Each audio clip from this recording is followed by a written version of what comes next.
Welcome back to Southeast Texas Weekly. I'm Kevin Steele. Joining me today to talk from East Texas, coming south to talk to us, and we're awful lucky to have him here, an actual statewide office candidate for Texas Land Commissioner, David Watts. David, thanks for being here. Man, we really appreciate you coming in. Great to be here. Thank you. Well, listen, now you've been in East Texas, involved in business for decades.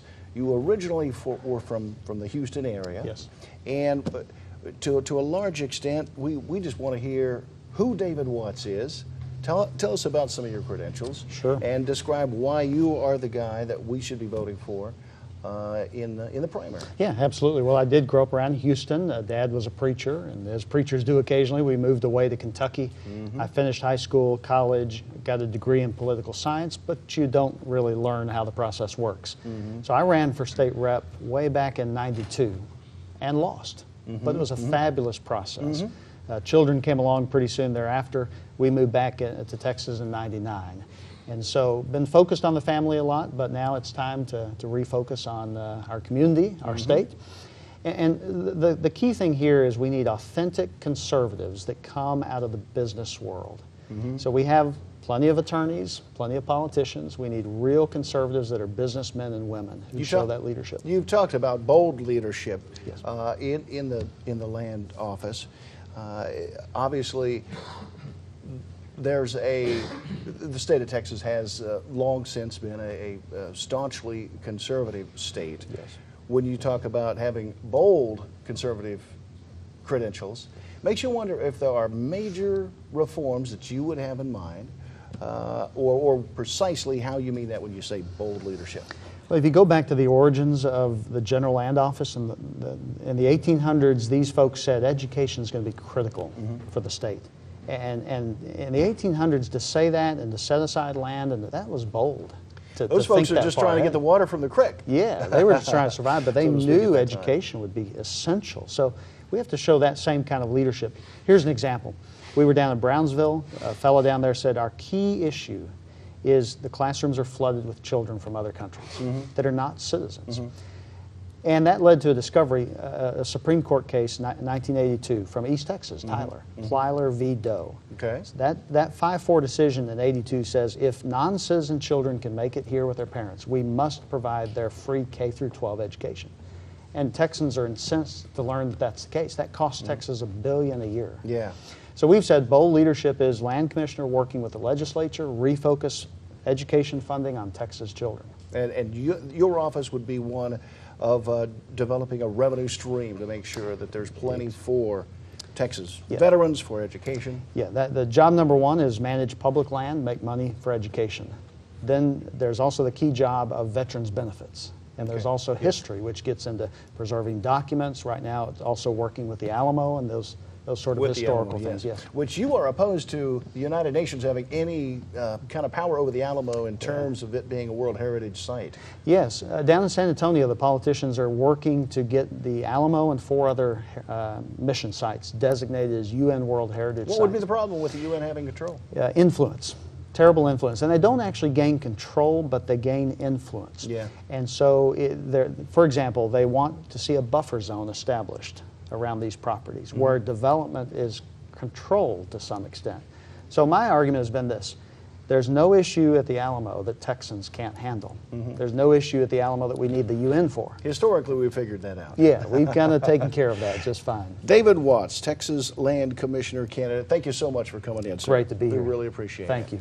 Let's talk about the 36th Congressional District, spanning an area from the Sabine River all the way out to the Harris County suburbs. Joining me to talk about that race, a Democrat in the race, Michael Cole, here from Little Cypress. Good to see you, sir. Nice to be here. Tell us all about this candidacy that you have embarked upon. Now, this is an important step for you.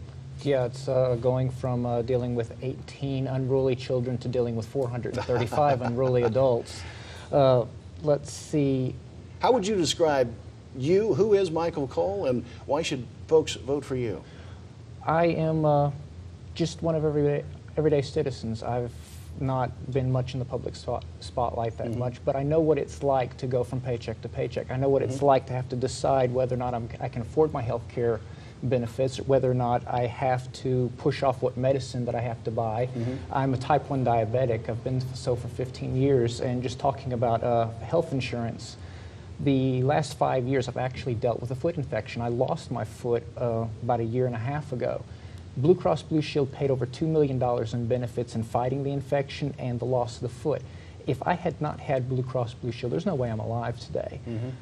I would want to hope that the United States, the most advanced industrialized nation on the planet, the veritable world leader for democracy, could provide for its poorest citizens. Okay.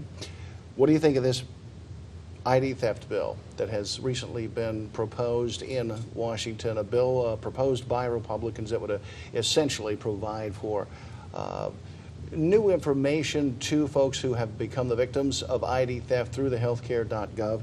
If in Congress, how would you vote on that matter? Without really looking at the specific ins and outs of the legislation, I'm in favor of the concept of the bill. I think that all of America's governmental documents should be safe and secure, whether or not it's healthcare documentation, whether or not it's national security. If we're going to skimp on the security of patients' records, how much safety do we have in vital security, Defense Department, CIA?